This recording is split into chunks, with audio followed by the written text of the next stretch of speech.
नमस्कार साथियों। आप सभी का आपके अपने YouTube चैनल अपने स्टडी एचएम राजा पर हार्दिक स्वागत है। आज हम राजस्थान डेली करंट अफेयर्स में 12 व 13 जुलाई के संबंध में बात करेंगे। 12 जुलाई को यानी संडे था, वो क्लास नहीं हुई, तो 12 व 13 जुलाई 2026 के संबंध में हम लोग आपसे चर्चा करेंगे बेटा। ठीक है, तो देखिएगा, आप सभी एक बार जुड़ जाएं। आप सभी को राधे राधे, नमस्कार, राम राम सभी को। क्षमा गणी राजस्थान, एक बार सभी शेयर करें। चलो देखिए, आज का जो विषय होगा हमारा,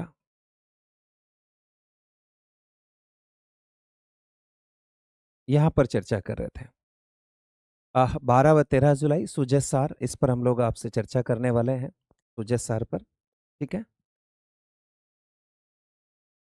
और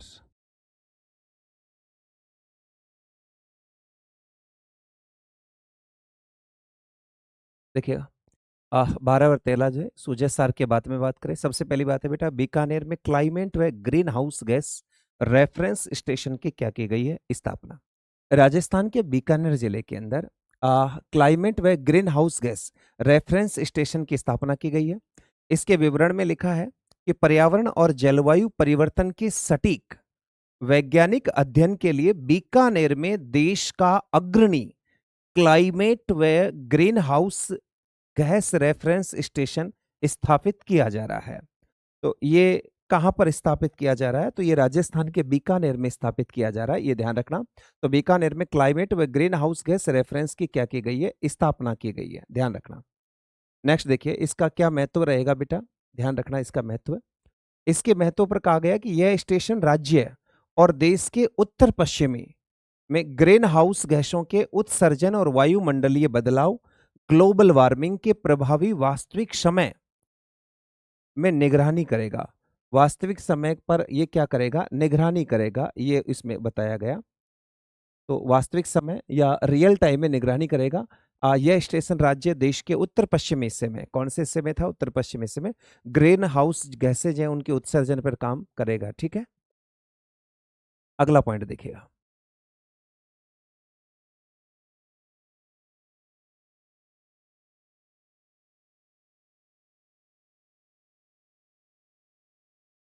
सेकेंड पेज कहाँ गया इसका? सॉरी, आगे देखिएगा। दौसा में देश का अभिनव वुड पार्क, बहुत इंपॉर्टेंट पॉइंट है। अपने दौसा को क्या मिला है? तो दौसा को लकड़ी पार्क मिला है। दौसा में देश का अभिनव वुड पार्क, वुड पार्क किसको मिला? दौसा में। तो देश का अभिनव वुड पार्क कहाँ पे खोला गया है? राजस्थान के दौसा जिले में खोला गया। देखिए विवरण में, विवरण है, दौसा में देश का अभिनव वुड पार्क विकसित करने की प्रशासनिक स्वीकृति दे दी गई है। कि देश का अभिनव वुड पार्क कहां पर विकसित किया जाएगा? तो ये राजस्थान के दौसा जिले में विकसित किया जाएगा। और इसकी क्या दे दी गई है? इसकी स्वीकृति भी दे दी गई है। इसका उद्देश्य क्या रहेगा? पर्यावरण संरक्षण को बढ़ावा देना और लकड़ी आधारित हस्तशिल्प व पर्यावरण पर्यटन, इको टूरिज्म को क्या मिलेगी? मजबूती मिलेगी। तो इसमें कहा कि जो लकड़ी आधारित हस्तशिल्प है उनका भाव बढ़ेगा, यानी वो अभी पटल पर आएंगे। और ये अभिनव वुड पार्क कहां पर खोला गया? राजस्थान के दौसा जिले के अंदर। नेक्स्ट देखिएगा। नेक्स्ट बात करते हैं बेटा त्वरित फैक्ट्स और पार्क और स्थान। देखिए सबसे पहले बात करें कि राजस्थान में एग्रो फूड पार्क कहाँ है और मेडटेक पार्क कहाँ है? तो राजस्थान के जोधपुर में दो पार्क है। एक तो है एग्रो फूड पार्क, एक तो कौन सा है? Agro food park. और एक है मेडटेक पार्क, ये राजस्थान के जोधपुर में है। राजस्थान के कहाँ पर है? जोधपुर के अंदर है। दूसरा आपसे पूछे कि स्टोन पार्क कहाँ है? स्टोन पार्क, स्टोन पार्क या ऑक्सीजन पार्क और या फिर मसाला पार्क। और दूसरा ये कोटा के अंदर है, पहला जोधपुर के अंदर है, दूसरा कोटा में। तो स्टोन पार्क, ऑक्सीजन पार्क, मसाला पार्क कोटा में। बर्ड पार्क कहाँ है राजस्थान में? तो गुलाब बाग, तितली पार्क, अंबेरी, उदयपुर में। बर्ड पार्क तो गुलाब बाग उदयपुर में मिलेगा और तितली पार्क अंबेरी उदयपुर के अंदर मिलेगा। और वुड पार्क कहाँ पर खोला गया है? तो वुड पार्क राजस्थान के दौसा जिले में खोला गया। कौन से जिले में खोला गया? राजस्थान के दौसा जिले में वुड पार्क है। आगे देखिएगा। खान विभाग का क्रिटिकल मिनरल्स म्यूजियम और सेंटर फॉर एक्सीलेंस, इसकी भी क्या की गई है? स्थापना की गई है। देखो खान विभाग का क्रिटिकल मिनरल्स म्यूजियम और सेंटर फॉर एक्सीलेंस इसकी स्थापना कर दी गई है। Minerals for museum, centre for excellence यानी खनिज उत्कृष्टता केंद्र कहाँ पे खोला जाएगा? खनिज उत्कृष्टता केंद्र राजस्थान के जयपुर में है। इसके विवरण की बात करें तो राजस्थान के खान विभाग द्वारा क्रिटिकल मिनरल्स यानी महत्वपूर्ण खनिजों को बढ़ावा देने तथा शोध कार्य के लिए जयपुर में देश स्तरीय म्यूजियम और सेंटर फॉर एक्सीलेंस स्थापित किया जाएगा। राजस्थान के खान विभाग द्वारा जो क्रिटिकल मिनरल्स है, जो महत्वपूर्ण खनिज है, उनके शोध कार्य के लिए museum for centre for excellence ये राजस्थान के जयपुर जिले में स्थापित किया जाएगा। इसका महत्व देखिएगा। इसका उद्देश्य भविष्य की तकनीक और उद्योगों के लिए आवश्यक दुर्लभ और रणनीतिक खनिजों के संरक्षण का अध्ययन करना, ये इसका मूल क्या था? महत्व था। आगे देखिएगा। आगे बात करते हैं राजस्थान विधानसभा स्थापना वर्ष अमृत महोत्सव 2026। देखो, राजस्थान स्थापना वर्ष और राजस्थान स्थापना वर्ष पर क्या मना रहे हैं? अमृत महोत्सव। राजस्थान के स्थापना वर्ष पर अमृत महोत्सव मनाए गए हैं। आयोजन तिथि 15 जुलाई 2026। ये कब मनाया जाएगा अमृत महोत्सव? तो अमृत महोत्सव का आयोजन होगा 15 जुलाई 2026। अमृत महोत्सव का आयोजन राजस्थान के जयपुर जिले में होगा। कहां पर होगा? राजस्थान के जयपुर जिले के अंदर अमृत महोत्सव का क्या होगा? आयोजन होगा। ये ध्यान रखना। ये 75वें स्थापना दिवस पर, ये ध्यान रखना, राजस्थान विधानसभा के कौन से स्थापना दिवस पर? 75वें स्थापना वर्ष के ऐतिहासिक उपलक्ष्य में 15 जुलाई को विशेष अमृत महोत्सव का भव्य आयोजन किया जाएगा। तो 15 जुलाई को राजस्थान में अमृत महोत्सव का भव्य आयोजन होगा राजस्थान की राजधानी जयपुर में 15 जुलाई को। विशेष क्या है? इस महोत्सव के दौरान लोकतांत्रिक मूल्यों के विकास और प्रदेश के संसदीय इतिहास की यात्रा को प्रदर्शित किया जाएगा। क्या होगा कि प्रदेश में संसदीय यात्रा क्या रही है, लोकतांत्रिक मूल्यों का विकास कैसे होगा, इस प्रदेश के संसदीय इतिहास की यात्रा को प्रदर्शित किया जाएगा अमृत महोत्सव के अंतर्गत। नेक्स्ट देखिए, प्रदेश का पहला एग्री पीवी प्लांट। प्रदेश का पहला एग्री पीवी प्लांट, देखो बेटा, प्रदेश का पहला एग्री पीवी प्लांट कहां पे खोला गया है? तो कुंदनपुरा गांव जयपुर के अंदर है। प्रदेश का पहला एग्री पीवी प्लांट कुंदनपुरा गांव जयपुर में है। विवरण, राजस्थान का पहला एग्री पीवी कृषि सौर ऊर्जा प्लांट जयपुर के कुंदनपुरा गांव में सफलतापूर्वक स्थापित किया गया है। तकनीक व लाभ, इस प्लांट की मदद से एक ही भूमि पर एक साथ उन्नत कृषि फसल उत्पादन और सौर ऊर्जा का उत्पादन किया जा सकेगा, जिससे किसानों की आय दोगुनी करने में मदद मिलेगी। तो प्रदेश का पहला एग्री पीवी प्लांट कुंदनपुरा गांव जयपुर में खोला गया है। और ये इसका मूल कारण क्या होगा बेटा? जो उन्नत कृषि फसल उत्पादन, सौर ऊर्जा, ये सब एक ही स्थान पर किया जा सकेगा, जिससे किसानों की आय क्या होगी? दुगुनी होगी। आगे देखिए, अन्न भंडारण योजना का पहला स्थान। देखो, अन्न भंडारण योजना में राजस्थान का कौन सा स्थान है? तो आपसे पूछे तो अन्न भंडारण योजना में राजस्थान का पहला स्थान है। तो अन्न भंडारण योजना में राजस्थान का पहला स्थान। देखो, रैंकिंग देश में पहला स्थान है अपने राजस्थान का। विवरण, केंद्र सरकार की सहकारी क्षेत्र में विश्व की सबसे बड़ी अन्न भंडारण योजना के क्रियान्वयन और भंडारण क्षमता विकास में राजस्थान पूरे देश में शीर्ष स्थान पर रहा है। तो अन्न भंडारण योजना के अंदर राजस्थान कौन से स्थान पर रहा बेटा? तो अन्न भंडारण योजना में राजस्थान पूरे देश में प्रथम स्थान पर रहा है। और ये कौन से क्षेत्र की है? ये भी आपको अच्छे से याद रखना कि सहकारी क्षेत्र की है। कौन से क्षेत्र की योजना है? सहकारी क्षेत्र की योजना सबसे बड़ी अन्न भंडारण योजना है, जिसमें हमारा कौन सा स्थान है? प्रथम स्थान रहा। प्रभाव ध्यान रखना बेटा कि इस उपलब्धि से प्रदेश के किसानों को फसल कटाई के बाद अनाज सुरक्षित रखने और सही मूल्य पाने में सुविधा। देखो बेटा, कई बार हम क्या करते हैं कि अनाज काटते हैं, उस समय जो हमारी फसल होती है उसको हम तुरंत मंडी में ले जाते हैं, क्योंकि उस समय मंडी में बहुत ज्यादा आवक होती है, तो इतना पैसा नहीं मिलता, बाद में उसके मूल्य बढ़ जाते हैं। तो उसको यहाँ सुरक्षित रख सकते हैं आप, अनाज को सुरक्षित रखने के लिए ये बनाया गया। आगे देखिए, जोधपुरी मोजड़ी को मिला जीआई टैग, सबसे वेरी वेरी इंपॉर्टेंट। जोधपुरी जूती को क्या मिल चुका है? तो जोधपुरी जूती को जीआई टैग मिल चुका है। ये लीजिएगा, जोधपुरी मोजड़ी को मिला जीआई टैग। उत्पाद, उत्पाद क्या है? तो जोधपुरी मोजरी हस्तशिल्प उत्पाद है, हाथ से बनाई जाती है। विवरण क्या है? हाल ही में राजस्थान के प्रसिद्ध पारंपरिक हस्तशिल्प क्राफ्ट जोधपुरी मोजरी को भौगोलिक संकेत ज्योग्राफिकल इंडिकेशन जीआई टैग प्रदान किया गया है। तो हाल ही में राजस्थान की जोधपुर की जूतियां और जोधपुर की जीतियों को क्या मिल चुका बेटा? जीआई टैग मिल चुका। इसके महत्व के बारे में देखिएगा। जीआई टैग मिलने से इस कला को वैश्विक पहचान मिलेगी। जीआई टैग मिलने से इसकी वैश्विक पहचान मिलेगी कि हाँ, जोधपुर की स्थानीय कारीगरों के आर्थिक उत्थान के रास्ते खुलेंगे। यह राजस्थान का 24वां जीआई टैग है। यह राजस्थान का 24वां जीआई टैग है। पंजीकरण विवरण देखो, केंद्र सरकार की जियोग्राफिकल इंडिकेशन रजिस्ट्री चेन्नई ने मोजड़ी क्राफ्ट ऑफ जोधपुर जोधपुर राजस्थान को जीआई संख्या 735 के तहत, जीआई संख्या किसके तहत? 735 के तहत आधिकारिक प्रमाण पत्र जारी किया गया है। इससे पहले 22वां केर सांगरी और 23वां नागौरी अश्वगंधा को जीआई टैग मिला था। इससे पहले किसको मिला था? तो इससे जस्ट पहले 23वें नंबर पे तो मिला था नागौरी अश्वगंधा को, 22वें नंबर पे मिला था सांगरी को। आगे देखो, विशेष पेटेंट जोधपुरी के शिल्पकार महेंद्र सोनगरा को उनकी कशीदाकारी जूती के लिए आईआईटी जोधपुर के सहयोग से वर्ष 2013 में व्यक्तिगत पेटेंट मिल चुका है।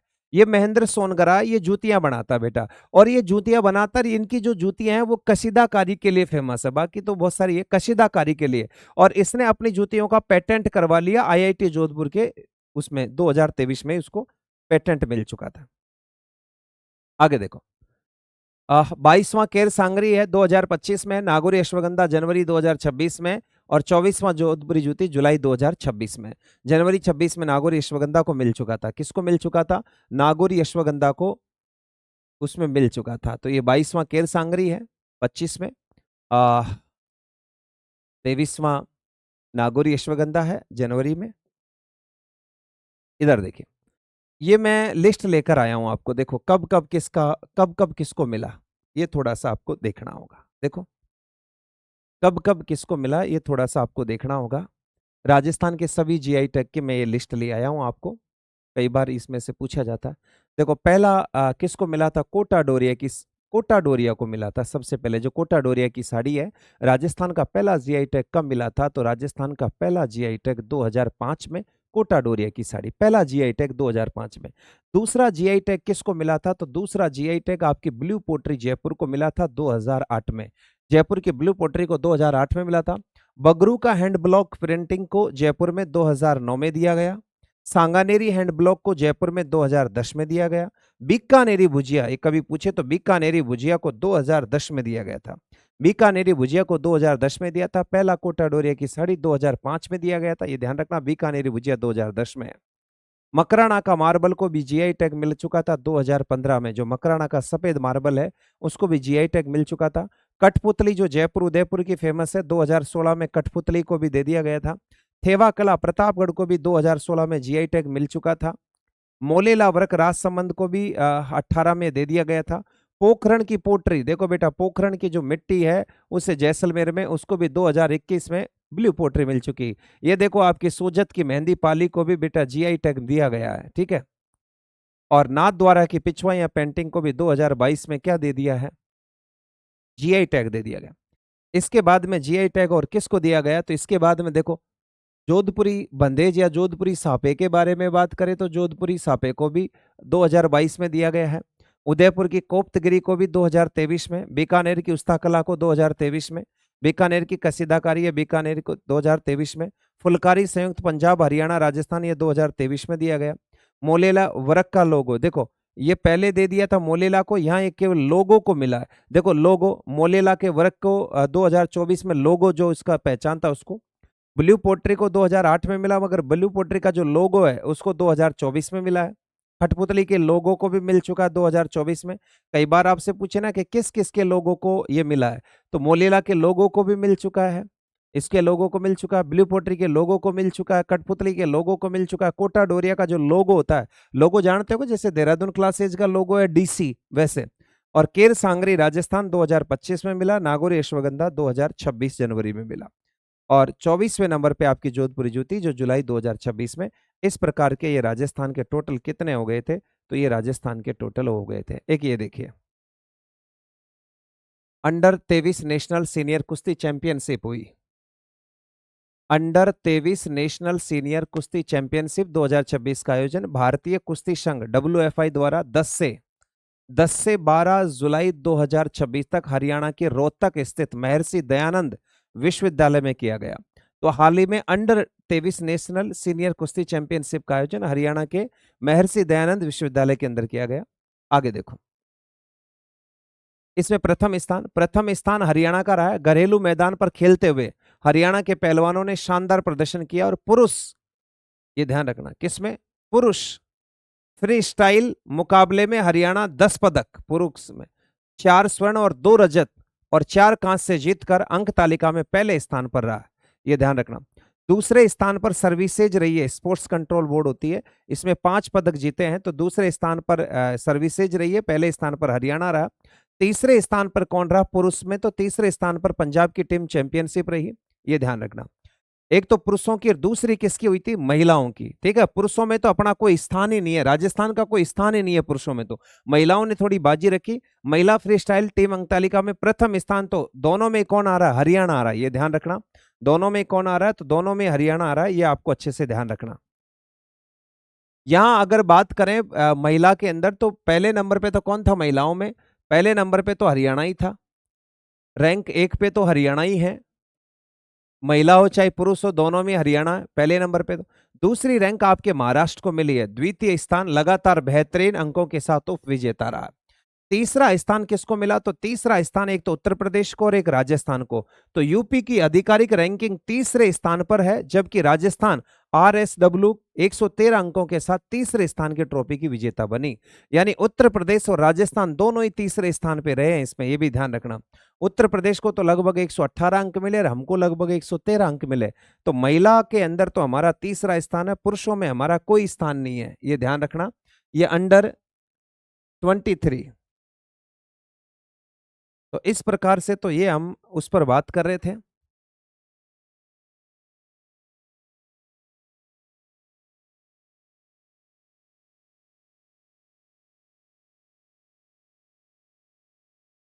चलिए, अब थोड़ी सी मैं आपको सुजस के बारे में बता देता हूं।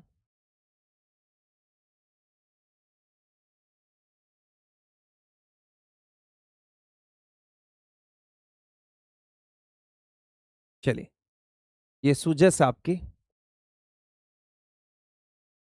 ये सुजस 12 जुलाई की है, 11 जुलाई की हो रहा है, दोनों पर ही बात करते हैं। ये आपकी सुजस है 11 जुलाई।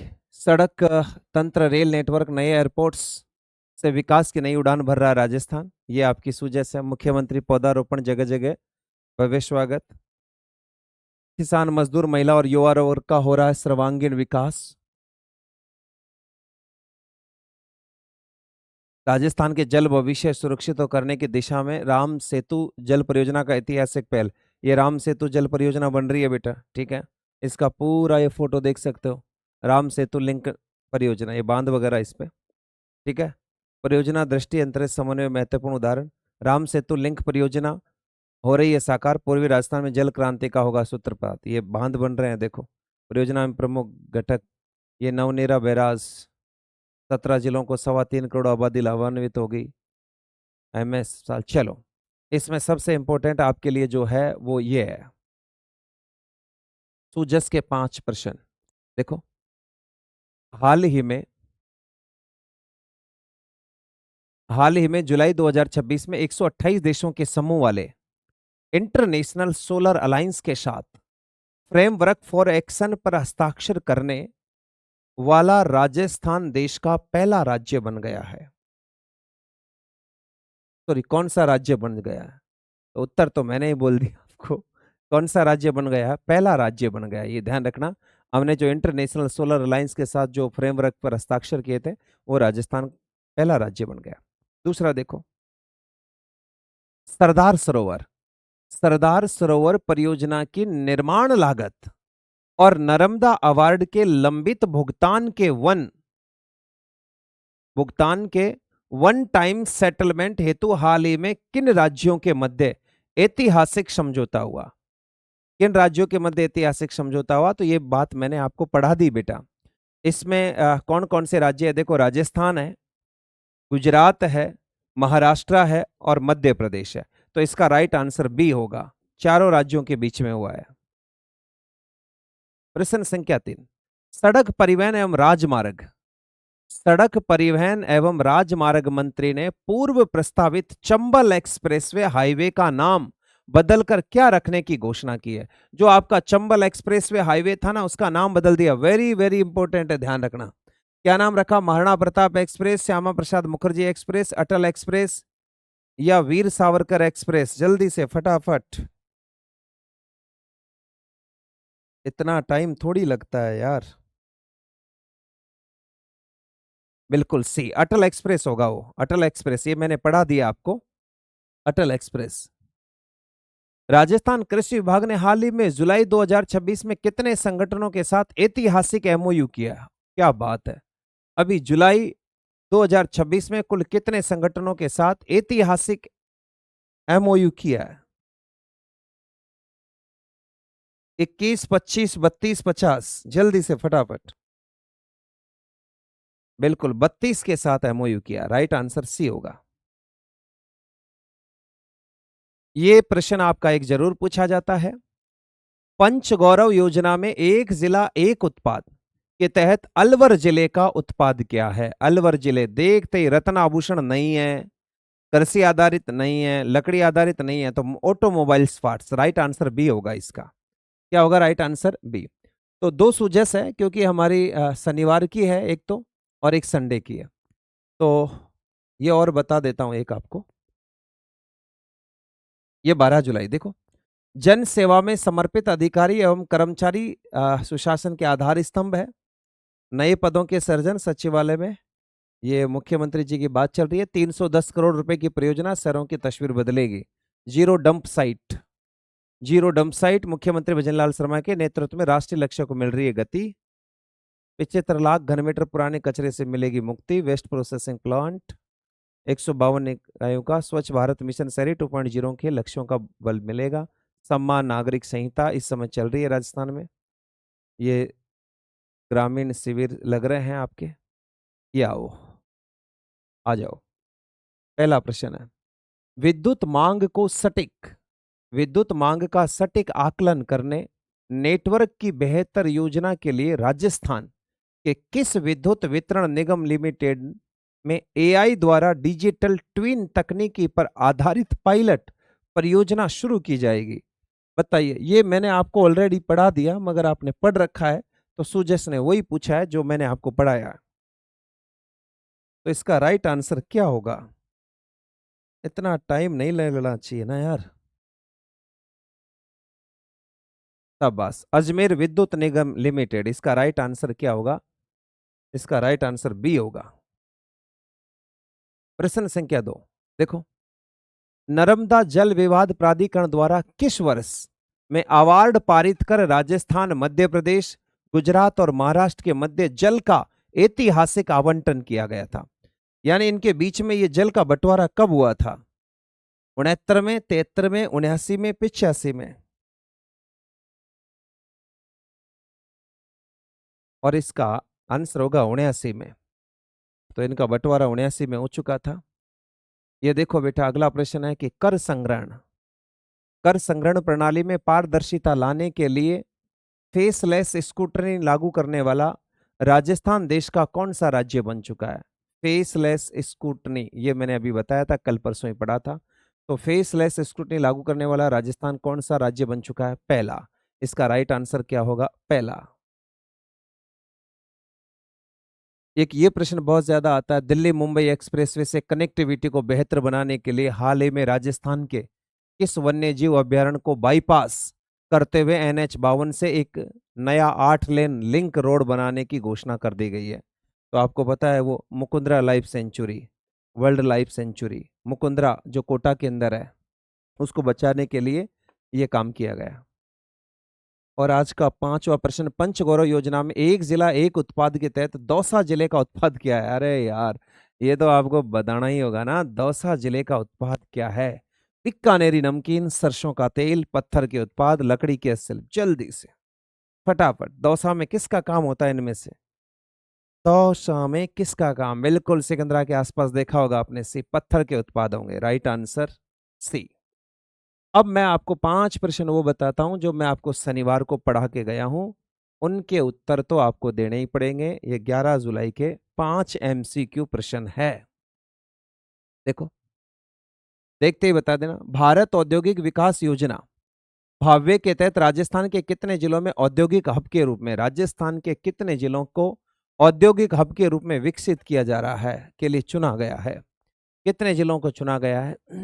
जल्दी से देखते हैं, आंसर होना चाहिए 5। कितने जिलों को चुना गया? 5। Right answer C. ये लो जी। जर्मनी में आयोजित ISSF जूनियर वर्ल्ड चैंपियनशिप में जयपुर की पूर्वी प्रताप कंवरवास ने किस स्पर्धा में स्वर्ण पदक जीता? ISSF junior world championship, 10 metre air rifle, 25 metre standard pistol, 50 metre rifle prone, 10 metre air pistol. किसमें जीता था पूरी प्रताप कंवरवास ने स्वर्ण gold gold medal? 25 metre standard. Answer B. तीसरा, राजस्थान के किस जिले में खाकला में, राजस्थान के किस जिले के खाकला में नया जिंक पार्क स्थापित करने की मंजूरी दे दी? खाकला में नया जिंक पार्क बनेगा। शनिवार की क्लास अगर आपने ली है तो आप 100% ये प्रश्न आपको आएगा और वो राइट आंसर होगा भीलवाड़ा में बनेगा। ठीक है ना, जिंक पार्क भीलवाड़ा में बनेगा, भीलवाड़ा के खाकला में। ट्रेवल एंड लीजर के world best award, travel and leisure के वर्ल्ड बेस्ट अवार्ड 2026 के तहत दुनिया के सर्वश्रेष्ठ शहरों में झीलों की नगरी उदयपुर को कौन सा स्थान मिला है?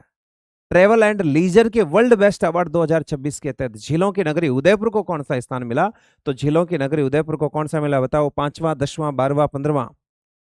झीलों की नगरी उदयपुर को कौन सा स्थान मिला है? 12वां। राइट आंसर इज द 12वां। ये 5वां प्रश्न देखो आज का लास्ट। इंटरनेशनल लिटरेरी अवार्ड 2026 के तहत साहित्य सम्राट अकादमी की ओर से सर्वश्रेष्ठ लेखक का पुरस्कार किसे दिया गया? सर्वश्रेष्ठ लेखक का पुरस्कार अर्जुन बाबू भाई चौधरी, डॉक्टर जयेश नारायण भानु, HM राजा सर, दिव्यांशी जैन। देखो ये मजाक कर दी ना यार, किसने कहा इससे मजाक करने के लिए, मगर कर दी, कोई बात नहीं। डॉक्टर जयेश नारायण भानु, डॉक्टर जयेश नारायण भानु इसका राइट आंसर बी है। तो ये हमने शनिवार को पढ़ा, उनके ये है। आज जो पढ़ेंगे इनका रिवीजन आपको कल होगा। आप सभी का स्वागत है, आप सभी का बहुत बहुत धन्यवाद। आपने ये प्यार और इसने आपका बनाए रखा। करंट अफेयर्स का आपका ऐसा कोई पहलू नहीं होगा आगामी एग्जाम में जो आपके यहाँ से बाहर जाने वाला है। आप सभी को बेस्ट ऑफ लक। क्लास यहीं पर समाप्त होती है।